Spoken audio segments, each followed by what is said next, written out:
Agora deixa eu falar uma coisa para você. Um simples alô pode revelar muito sobre o estado de espírito da pessoa do outro lado da linha. Você já ouviu falar isso? Gente, a voz, eu que sou locutor, né, sei disso, a voz, uma das extensões mais fortes da personalidade humana, denuncia as condições emocionais e de saúde. Sabe que lá na rádio, o pessoal ligava e falava assim, hoje você não tá legal, né? Eu falei, como é que eles sabem, né? Por causa da voz. Gente, falar mais firme, com propriedade, com menos ansiedade, comendo menos as letras, ou falar mais tranquilamente, menos forte. Por que dessa forma as pessoas te acham impaciente? No fim, eu pergunto para você, você entende todas as características e os cuidados que você tem com a sua voz? Pois é, para esclarecer essas e outras dúvidas, nós contamos nesta noite aqui na Casa do Tribuna com a presença da fonoaudióloga Ana Lúcia Duran e do otorrinolaringologista Dr. André Ricardo Mateus. Vamos falar sobre voz. Se você tem cuidado da sua voz direitinho, está no ar, 8 horas 36 minutos ao vivo. Mais uma edição do nosso Tribuna Independente, feito com o coração, especialmente para você.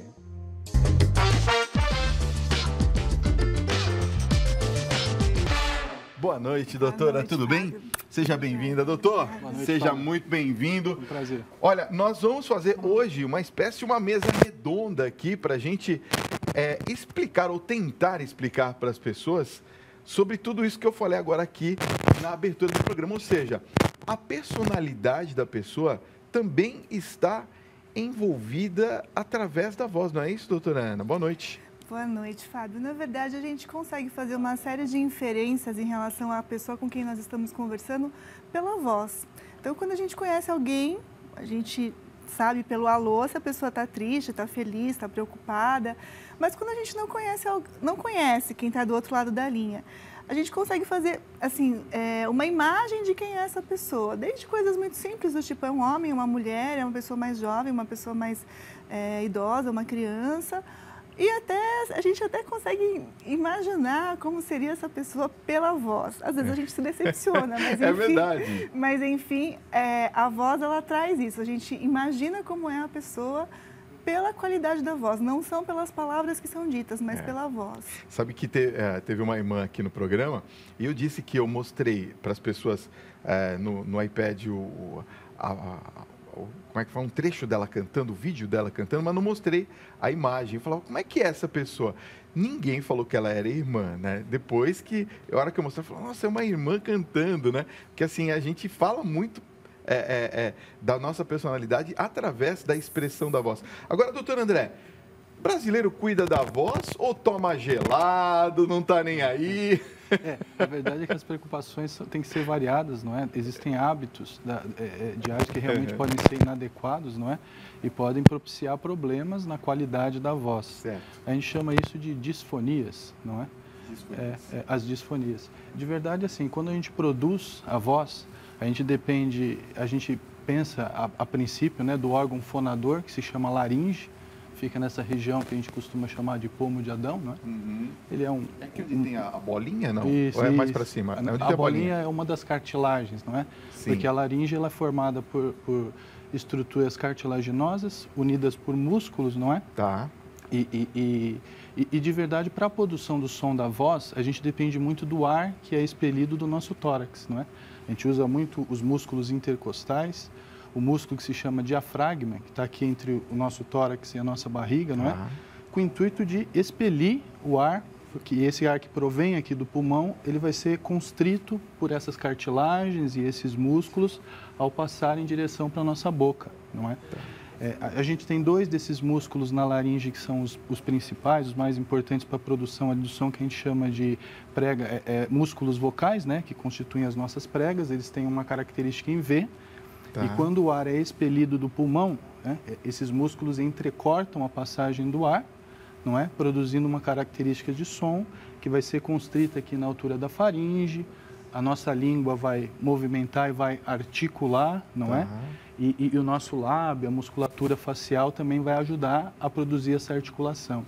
Então, de verdade, assim, isso caracteriza muito bem as pessoas e tal, mas a gente tem que ter ali um maestro para isso tudo acontecer, não é? Porque são muitos músculos, né? Eles têm que trabalhar alguns deles juntos, em sinergia. Outros têm que ser antagonistas, né? Contrário, para manter ali a posição da laringe, para dificultar, entre aspas, ali a passagem do ar. E o maestro para tudo isso é o nosso cérebro, não é? E é ali que a gente tem ali as informações que são próprias da nossa característica, que é individual. O cérebro, para agir aqui nessa laringe, é uma coisa bastante curiosa isso, né? Ele demanda dos nervos, não é? E a característica no ser humano desses nervos é de ele, do lado esquerdo do nosso corpo, descer até a região do nosso tórax, próximo do nosso coração, e retornar em direção à laringe para inervar todas essas musculaturas. E do lado direito ele vai até a altura do nosso ombro, na região aqui do osso da clavícula, e retorna também para inervar a laringe. Então isso quer dizer que doenças que podem estar dentro do nosso tórax, perto do nosso coração, dos grandes vasos, a aorta, enfim, elas podem acometer o nervo dentro do tórax e alterar a musculatura e causar uma alteração na qualidade da voz, que é o que a gente chama de disfonia, não é? Entendi. Agora, no caso, por exemplo, da gente abusar da voz, porque a gente tem professores que falam além, né, do limite. Certeza, na sala de aula, com 40 alunos gritando, o professor tem que falar mais alto. Isso. Em outras ocasiões também se fala alto. O brasileiro geralmente abusa da voz? Com certeza, a gente tem uma exposição grande assim, a ar-condicionado, que é algo que resseca, é um país tropical, as pessoas têm o hábito de tomar as bebidas mais geladas, enfim, não é? Uma das coisas eu acho que assim tem uma relação direta com essa questão de a gente ter o abuso vocal, é a questão de você ingerir, por exemplo, álcool num ambiente com o som ambiente muito elevado e você tentando adaptar a tua voz, tentando forçar um pouco falando ali alto. E o álcool, ao passar por aqui, ele anestesia um pouco. Você não sente que você está passando do seu limite, não é? E é no dia seguinte que você vai perceber que a sua voz está alterada e que ali você pode ter causado... Porque ele altera a sensibilidade da região. Entendi. E eu acabo não percebendo naquele momento que eu estou exagerando, que eu estou agredindo, não é? A sensação disso no dia seguinte é de um cansaço da musculatura. E a voz que se torna rouca, não é? Bom, nós vamos continuar esse papo. Já tem perguntas aqui que estão chegando pelo nosso WhatsApp. Se você ainda não enviou, coloca pra gente, Thiago, 11 95033 6870. Estou com o WhatsApp aqui na mão, 11 95033 6870. Agora está aparecendo no vídeo. Eu quero que você coloque a sua pergunta, o seu questionamento, colocando sempre o seu nome e a localidade de onde você está falando. E daqui a pouquinho nós vamos fazer as perguntas para os especialistas. A gente já volta já, tá bom? Olha, a gente está falando aqui de voz e às vezes a gente fica pensando aqui, será que eu uso o tom da voz correto? Será que eu falo de maneira correta? Antes da gente ir nas perguntas dos telespectadores, doutora Ana, eu queria perguntar sobre quais os cuidados que nós temos que ter com a nossa voz e, principalmente, quais são os erros mais comuns que a gente tem ao utilizar a nossa voz. Como o André falou anteriormente, essa questão do falar em ambiente de competição sonora. Então, a gente vai, às vezes, num lugar onde existe muito ruído e tenta falar competindo com esse ruído. Atrás do trio elétrico, agora que estamos saindo do carnaval, né? Isso é algo que prejudica muito a voz. Uhum. Mas, em geral, os hábitos que influenciam bastante na questão vocal são os alimentares. Então, as pessoas... existe uma relação muito íntima entre disfonia, né, são os problemas de voz, e o refluxo gastroesofágico. Tá. Então, depois até o doutor André pode comentar um pouquinho mais sobre isso. Mas a questão da alimentação, se eu utilizo, por exemplo, alimentos muito gordurosos, alimentos ácidos que agridem a mucosa do esôfago, aumenta o pigarro. Uhum. Eu tenho necessidade de pigarrear com mais frequência, de fazer e nisso eu vou provocando um inchaço, um edema na prega vocal. Ah, não pode fazer? Não pode? Não, se a gente faz isso, as pregas vocais estão aqui nessa posição, tá, né, paralelas ao chão. Quando a gente respira, já tomei bronca, o Thiago tá falando aqui, ó. Quando se aproxima, quando a gente fala, se aproximam e vibram. Se a gente faz o então é como se fosse uma batida aí nessa prega vocal. Tá, entendi. Então essa batida muitas vezes pode provocar um edema e até um nódulo, um calo na prega vocal. Qual que é o alimento assim?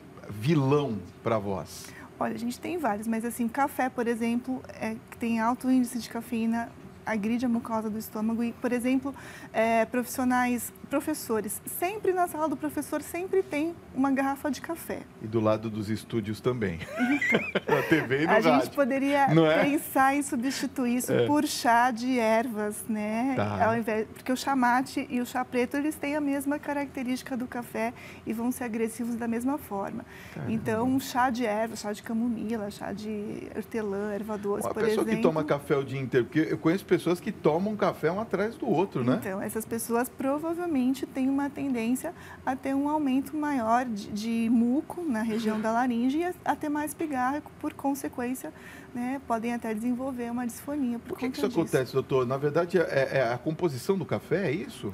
É porque, de verdade, ele exacerba a possibilidade de o ácido que a gente já tem dentro do estômago, né? Por uma flacidez de um esfíncter, um anel que há entre o esôfago e o estômago, ele favorece que o ácido, o conteúdo do estômago, ou mesmo o vapor do ácido que está no estômago, chegue até a região da laringe. Você sabe que eu vi aqui a gente falando da questão do abuso vocal, acho que uma coisa muito importante a se chamar a atenção nesse momento é uma coisa assim, a disfonia, essa alteração da voz, ela pode ser uma coisa até certo ponto pequena, por exemplo, um trauma vocal, como ela falou, eu exacerbo minha voz, posso formar ali um hematoma, enfim, mas uma alteração de voz, ela pode sugerir um câncer de prega vocal também. Então, como otorrino, né, eu fico uma preocupação sempre e alerto sempre os pacientes que uma alteração de voz, né, uma alteração na qualidade da minha voz, que perdure por mais de 2 semanas, ela demanda uma avaliação para um otorrino com uma certa urgência, sabe? Eu acho que é algo bastante prioritário, não é? Porque a gente costuma deixar isso sempre para depois, não é? Uma alteração da minha voz, eu vou deixar para ver isso mais adiante. Isso se torna prioritário. Eu digo isso porque o câncer de laringe, né, ele representa 25% de todos os cânceres da região de cabeça e pescoço. Nossa. E se a gente pega todos os cânceres que acometem o ser humano aqui no Brasil, ele pode representar 2% de todos os cânceres, não é? Então, é uma coisa que chama bastante atenção. Agora, se eu faço o diagnóstico precoce, né, e o otorrinolaringologista no consultório, ele, com o passar dos anos, ele vai criando uma certa habilidade também, mas pelo tom, pela característica da voz, isso pode sugerir uma alteração na prega vocal ou não, ou uma alteração que possa ser perigosa e me demande uma investigação mais rápida e urgente. E no consultório, ele tem um equipamento, que é uma câmera, né, que pode ser posta pela boca ou pela cavidade nasal, algo sem necessidade de uma anestesia, algo indolor, mas possibilita a visualização da prega vocal. E se eu descubro ali uma lesão potencialmente grave, um câncer em fase inicial, olha só o que eu vou dizer, eu tenho 99% de chance de cura em contados 5 anos de vida, além do diagnóstico. Agora, se passam-se 2 meses, ou até 3 meses do início da minha disfonia, o câncer ali diagnosticado, ele tem uma sobrevida em 5 anos em torno de 40% a 50%. Então, eu acho que a gente perde muita chance de sobrevida se a gente não faz diagnóstico precoce. E no caso do tabagismo, já que estamos falando de câncer, não é? Na região da garganta. E o tabagismo, ele influencia também nesses ele é o grande vilão. Ele é o grande vilão. Porque é uma grande parcela da população, infelizmente, ainda é muito ligada ao tabagismo, né? Ele é o grande vilão. Agora, uma coisa assim a se levar em consideração, né? O médico otorrino, ele demanda isso no início, assim, logo da consulta. Eu acho que é importante ter esse tipo de dado, que é o como se iniciou aquela alteração da voz, não é? Porque ela pode ser algo abrupto ou ela pode ter uma história longa, entende? Então, por exemplo, o otorrino, ele pode diagnosticar tuberculose de prega vocal por uma alteração de voz que passou ali muito tempo e foi diagnosticada lá adiante. Infecções fúngicas, não é? Como, por exemplo, paracoccidioidomicose, que é endêmica no Brasil. Você faz muito diagnóstico desse tipo de problema, entende? Olha, nós vamos continuar esse papo e até daqui a pouquinho eu já tenho aqui algumas perguntas e você vai enviando. 11 95033 6870. Coloca aqui para a gente, Thiago, de novo, ó. 11 95033 6870. Vai enviando suas questões. Agora eu vou fazer as suas perguntas para os nossos especialistas. Lembrando que eles vão ficar mais tempo hoje com a gente, porque nós queremos que vocês tirem todas as dúvidas. Nós queremos ajudar a população, né, a melhorar a qualidade de vida através da voz. Daqui a pouquinho eu quero fazer perguntas, sabe sobre o quê? Aquela rouquidão, que tem gente que acha bonito isso, né? Mas às vezes representa algumas desses problemas, né, que a gente está conversando. certeza. Mas daqui a pouquinho nós vamos continuar. Sabe que chegou uma questão aqui para vocês que eu separei de uma telespectadora que eu achei muito interessante. Olha só. Boa noite, Fábio. Boa noite, doutores. Minha mãe tem 87 anos e a voz está ficando baixinha, baixinha. Ela tem meio que um catarrinho, enrola as palavras. Existe algum exercício para melhorar ou favorecer a sua voz? Ela é filha dela, é a Cecília, aqui de Birigui, São Paulo, que pergunta. Fábio, a gente precisa primeiro entender o porquê que essa voz está assim. A voz ela vai se alterando ao longo da vida. Uma voz de uma criança é diferente de uma voz de um adulto, que é diferente de uma voz de um idoso. Tá.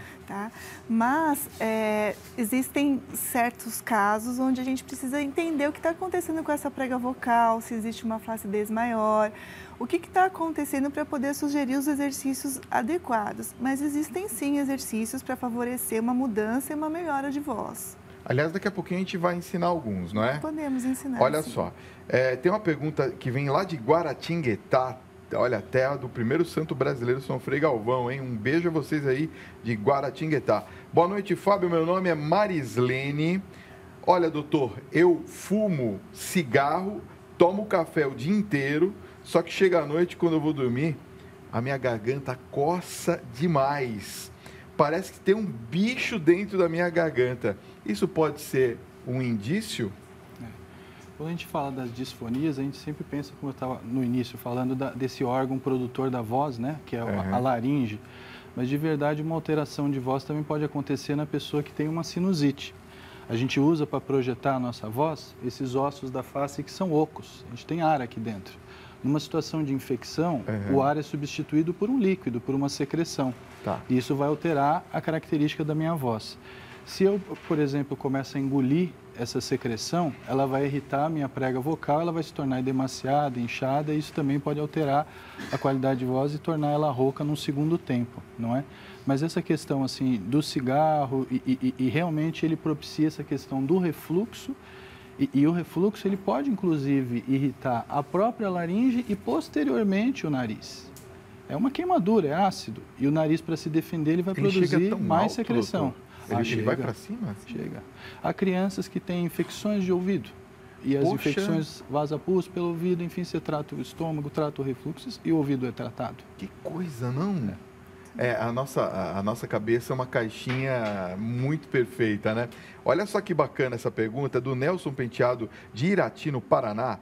Ele pergunta assim: quais são as causas de uma inflamação na laringe? Problemas no estômago influenciam estas inflamações na laringe? É o que a gente estava falando. Inclusive, existe isso com pacientes com endoscopia normal, não é? Porque todo ser humano tem uma bolha de gás dentro do seu estômago. Você bate qualquer raio-x de abdômen do ser humano, você encontra uma bolha de gás. E se o conteúdo ácido do estômago dessa pessoa é muito forte, inclusive esse gás ele pode escapar pelo esôfago, queimar o esôfago e vir irritar a laringe. Ele altera a voz, ele pode dar pigarro, a voz pode ficar mais rouca pela manhã. Agora, em mulheres, quando você fala dessa coisa do cigarro, além da questão do câncer, que é algo extremamente... Uma coisa que a gente vê com frequência em consultório é a masculinização, né? A voz ela fica como grossa, parecida, como se fosse um homem. Ao telefone é muito parecido, não é? E isso sugere uma doença que se chama edema de Heinck, que é uma doença benigna, ela não leva a pessoa a ter um câncer, mas isso pode fazer a prega vocal ficar tão flácida e ela vai vibrando e ficando cada vez maior que chega a sufocar pessoas. No consultório a gente encontra pessoas às vezes de mais idade que precisam dormir sentadas, porque deitadas esse edema ele colaba e ele fecha a passagem do ar, não é? Doutora, agora, o doutor André está falando a respeito de mudanças de voz. Quem fuma muito também tem uma mudança significativa da voz. E que descaracteriza a pessoa, na verdade, né? Então, a pessoa que fuma muito acaba tendo uma voz mais grave e que descaracteriza. Às vezes a pessoa tem uma voz tão grave que não caracteriza o jeito de ser dessa pessoa, né? Porque a voz mais grave, ela traz uma personalidade, sei lá, diferente de uma voz mais aguda. Então, a pessoa que fuma muito fica descaracterizada, porque a voz, ela mostra algo que às vezes a pessoa não é. Sabe que tem um amigo meu que é locutor radialista, aliás, um beijo para ele, é o Altieres Barbiero, ele falava assim, agora ele parou de fumar, tá tudo bem, mas ele falava assim, se eu parar de fumar, minha voz fica diferente, né? E está acostumado com o tom mais grave da voz, Sim. é por conta do tabagismo, não é Sim, isso? porque provoca um edema, como o doutor André estava comentando. Entendi. A fumaça do cigarro. Olha, a Criane, ela mora em Lago dos Rodrigues, no Maranhão. Olha, o Brasil inteiro ligado aqui na Rede Vida. Uma boa noite para vocês. Ela faz a seguinte pergunta. Eu gostaria de saber, eu tenho esofagite, tá certo? Esofagite, com refluxo e tenho um cisto na garganta. Doutor, isso pode me levar ao câncer na garganta? Não, o cisto ele é uma doença de prega vocal que pode existir até desde o nascimento, não é? É uma doença potencialmente benigna. Acontece que pessoas portadoras desse tipo de alteração que é congênita, se tentam usar a voz de forma inadequada, num tom que não é característico ou próprio para a sua estrutura, né? Eu brinco muito que eu tenho um paciente, não é, que ele mesmo diz que ele é o chassi de grilo, né? Ele é um sujeito pequeno e as cartilagens são pequenas. Ele nunca vai conseguir lá se transformar, né? Ele diz isso no cantor lírico, não é? Tá. Ele, tentando adaptar a voz, o que ele mais pode causar é uma lesão. Entendi. Talvez uma música popular, enfim, mas o cantor lírico também não seja para o tipo físico dele, não é? Entendi. Olha, tem uma pergunta aqui super interessante, é da Elizabeth, de São Mateus, aqui em São Paulo. Um beijo para vocês aí de São Mateus. Ela faz a seguinte questão, olha, boa noite, Fábio. Eu tenho a língua presa, doutora,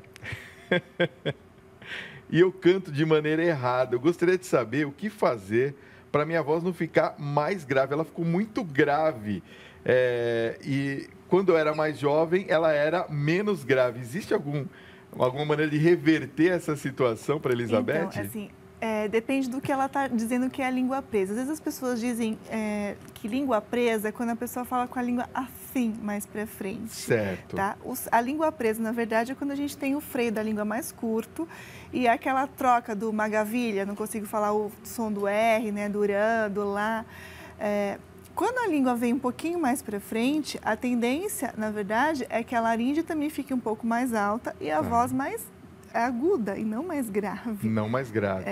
Né? Quanto mais alta, mais aguda. Mas é interessante essa questão, né, de como a gente percebe a nossa voz gravada, né? Eu estou aqui falando e a minha percepção da minha voz ela é um tanto diferente da que você está ouvindo e da que vai ficar gravada aí na gravação. Certo. Porque eu estou emitindo aqui a voz, falando, estou ouvindo aqui através do meu ouvido, mas a vibração da produção desse som também me estimula, entende? Então, talvez a minha percepção da minha voz seja um tanto mais grave do que a que vocês estão ouvindo, todos vocês, e que eu possa ver nessa gravação depois. Essa história aí que o Silvio Santos está espalhando, que a gente tem que usar... Olha a pergunta de locutor, hein? Que a gente tem que usar o aparelho auditivo para a gente se ouvir melhor, ao invés de ouvir o retorno do estúdio.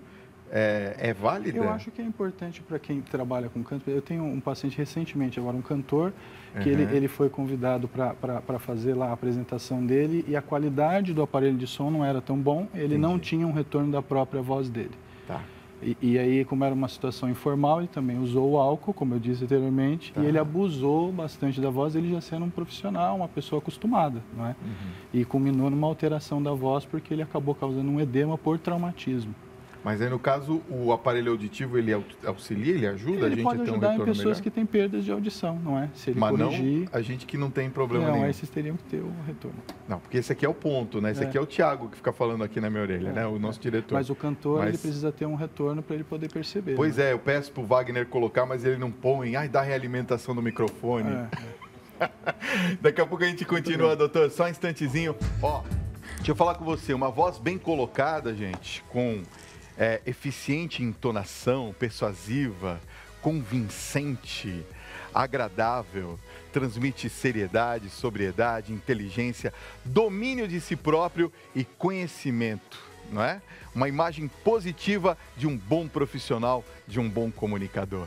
E não podemos deixar de lado os problemas que das vozes, né, que são mais frequentes do que a gente possa imaginar e exigem ajuda de especialistas. Nós vamos continuar conversando sobre esse importante assunto no nosso próximo bloco com a fonoaudióloga Ana Lúcia Duran e o otorrinolaringologista Dr. André Ricardo Mateus. Vamos continuar falando sobre este assunto? Deixa eu deixar meu celular aqui.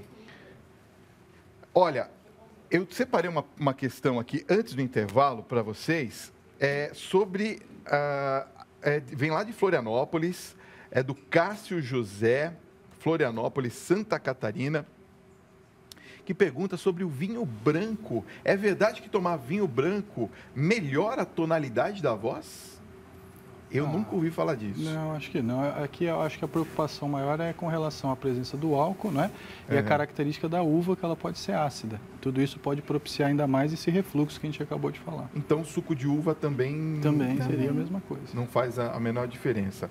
No caso, por exemplo, do leite, que a outra telespectadora perguntou agora, leite dá refluxo, causa problemas na voz? Pode, tem pessoas que têm até intolerância, não é? A lactose, para eles isso pode ser um pouco mais acentuado, né? Mas o leite sempre assim tomado assim em jejum, ele pode propiciar mais refluxo nas pessoas que são predispostas. Né? Uhum.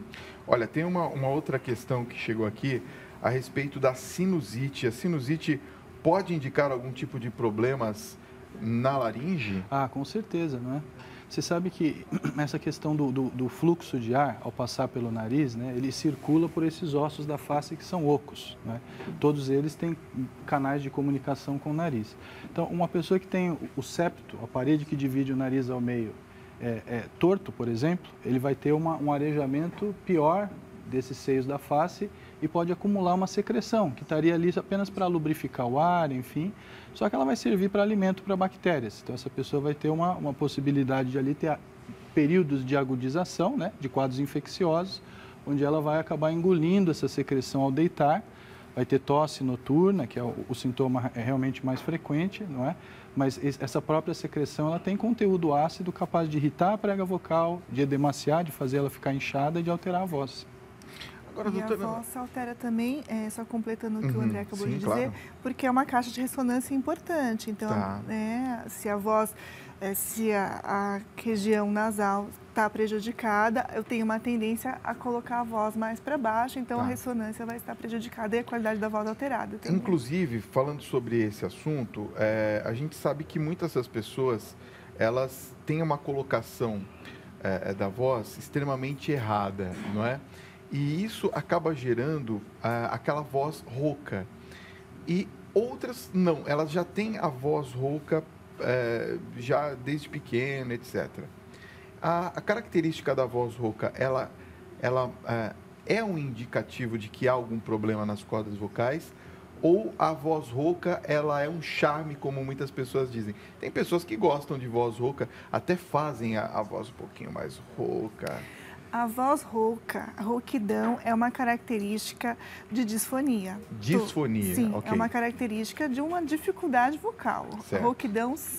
Só que o que acontece? A gente vai... o conceito de saúde vocal, Fábio, é você usar a sua voz modulando para as diferentes circunstâncias e para os diferentes momentos e diferentes pessoas que a gente se comunica.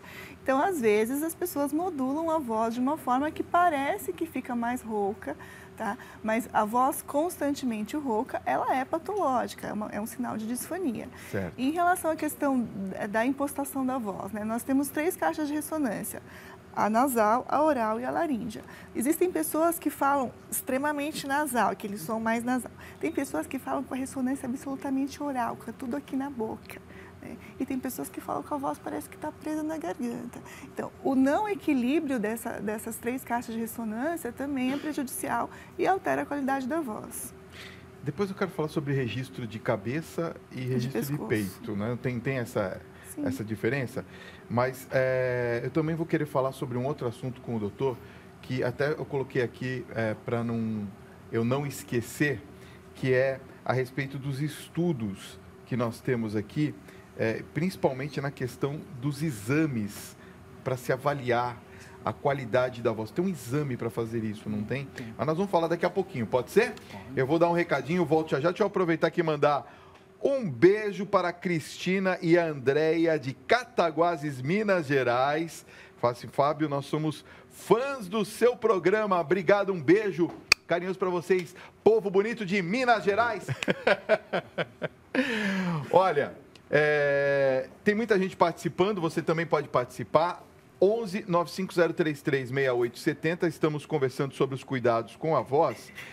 Doutor, vamos começar falando sobre a questão do exame. Como que a gente pode fazer um exame de identificação da qualidade da voz, se está tudo ok ou se eu preciso realmente da ajuda de um especialista? Isso é verdade. Eu costumo dizer assim que eu gosto de buscar os meus pacientes na recepção do hospital, porque é de onde eu venho conversando com eles, não é? Entendi. Depois de uns anos de experiência, você, ao ouvir a voz, é onde você começa a raciocinar pelo timbre, pela aspereza, se a voz está soprosa, se há um escape de ar, se a pessoa cansa, enfim. E é a partir dali que você define a necessidade ou não de usar de um equipamento que é esse da câmera, que eu falei, que pode ser interposta pelos buraquinhos do nariz, sem uma necessidade de anestesia. Isso está no consultório dos otorrinolaringologistas em geral.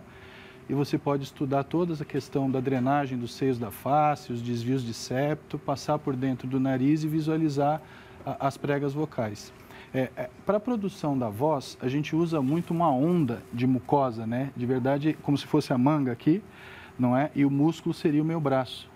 De verdade, quando o ar ele vem do pulmão fazendo o esforço, ele causa uma onda de vibração na musculatura, não é? Essa frequência ali de vibração para homens, isso fica em torno de 150 Hz, que se fala que é uma unidade de medida ali de frequência, e para a mulher em torno de 250 Hz. Isso garante ao homem uma voz um pouco mais agravada e à mulher isso um pouco mais agudo. Como a visão do médico, do ser humano, não é capaz de perceber essa velocidade tão grande, a gente usa de um artifício, que é uma luz, não é? Aquela mesma luz que a gente tem nas festas e que parece que a gente fica em câmera lenta, o estroboscópio. Estroboscópica. Isso. Tá. E onde a gente pode avaliar essas ondas mucosas. Eu dizia da importância de se diagnosticar câncer precoce, né? Precocemente o câncer de pregas vocais. E existem diversas alterações da prega vocal, espessamentos brancos ou vermelhos, que eles podem sugerir alterações que a gente chama pré-neoplásicas, indícios de que ali vai virar um câncer. E a estroboscopia, ela vale para decisão, não é? Porque quando essas lesões, elas alteram muito essa capacidade de vibração, elas estão enraizadas. E muito provavelmente isso tem ligação com câncer de laringe. É preventivo também, então, não é? Com certeza. A partir de que idade eu preciso fazer, por exemplo, esse tipo de Olha, exame? isso depende muito da característica de vida da pessoa. A gente falava aqui dessa coisa do tabagismo, não é? Isso realmente é um grande vilão, não é? A avaliação da voz com laringoscopia para um check-up de uma pessoa que fuma bastante, ela tem que ser com rigor, uma periodicidade bastante grande, não é? Para você, a cada 4 meses ou a cada 6 meses, poder visualizar a prega vocal pelo vídeo e ver se você encontra alguma dessas alterações em fase inicial, não é? Mas aí não tem uma idade específica para se começar a fazer esse exame? O câncer de laringe ele é bastante mais frequente na faixa etária a partir dos 50 anos. Não é muito comum você encontrar em pessoas muito jovens o câncer de laringe. Entendi. Então, a precaução em fazer esse exame talvez se fosse mais conveniente a partir de 45 ou 50 anos. Agora, doutora Ana, tem algum exercício que a senhora poderia mostrar aqui para os nossos telespectadores? Existem vários exercícios, né? Bom, o que a gente pode mostrar aqui? Deixa eu pensar em algo simples. Existe um exercício que ajuda a relaxar a musculatura interna da laringe, que é a rotação de língua, que é o rodar a língua. Eu vou passando a língua entre os dentes e os lábios. Isso. 5 voltas para cada lado, 10 voltas para cada lado são suficientes para relaxar a musculatura interna. Existem exercícios, por exemplo, o bocejo sonoro, o suspiro, ele ajuda também a abrir o vestíbulo laríngeo, a relaxar as estruturas internas. Então, aquele bocejo bem sonoro. É bom fazer isso aí? Ou o suspiro. Com o som, ele ajuda a relaxar as estruturas internas da laringe. E aí depois existem uma série de exercícios que vão ser muito específicos para cada situação. Então, exercícios que podem trabalhar a vibração da prega vocal, os sons fricativos, os sons contínuos, como por exemplo o zzz, o v, o j, que podem ser modulados, podem ser encadeados com vogais, depende de cada situação e depende do que eu quero fazer para mudar a minha voz, né? Podem ser emitidos de forma mais grave ou mais aguda, então eu posso fazer um som mais grave, o v, eu encurto a minha prega vocal, então eu agravo minha voz, ou se eu quiser, né, subir um tom, posso fazer num tom mais agudo, zzz, né? A gente tem várias técnicas, depende daquilo que a gente quer alcançar. Eu vou exercitando toda essa frequência, toda essa parte aqui da voz, é isso? Isso, mas os exercícios eles precisam ser com orientação, porque se eles forem feitos de forma errada, eles podem machucar e prejudicar. Tem que ter uma ajuda de um profissional, Sim. Não é isso? O que a gente pode fazer assim, todos os dias são esses sons, por exemplo, a rotação de língua, o bocejo, são sons tranquilos de fazer que vão ajudar a relaxar as estruturas internas. Tá. Mas os exercícios vocais, propriamente ditos, que estão ali mexendo com a musculatura da prega vocal, eles precisam ser orientados, porque se eles forem feitos de forma inadequada, eles podem até serem prejudiciais e não benéficos. E no caso que eu estava falando do registro de cabeça e o registro de pescoço, qual que é a diferença básica e existe como corrigir essa voz muito aguda ou muito grave? Sim, na verdade é uma forma de trabalhar a voz. Assim, a prega vocal, ela, né, tem um encurtamento e um alongamento que vai, né, variar um pouquinho essa frequência de voz. E sim, existe sim. E a questão da ressonância também. Se a voz está mais para cima, se está mais para baixo, a gente vai fazendo uma série de exercícios para fazer os ajustes necessários para que aquela voz identifique o falante. Entendi. Porque as pessoas precisam se identificar com aquela voz. Não é só o outro, né, acreditar na sua voz. Você precisa se sentir bem com a voz que você tem. Vocês se lembram dos meus cabelos, mas a minha voz, Exatamente. Essa ficou marcada, né? Gente, eu quero passar os contatos de vocês, quero agradecer muito a presença de vocês nessa noite, foi incrível, né, esse papo, um papo muito gostoso. Olha, da doutora Ana, o Facebook tá aparecendo aqui no vídeo? Põe no vídeo pra gente, tem aí, Thiago? Tem, né? facebook.com/Zambotti Eduran, é isso? Isso. Zambotti Eduran, como está aparecendo aqui no vídeo, com 2 T's e I, né? O Instagram é @Zambotti Eduran também.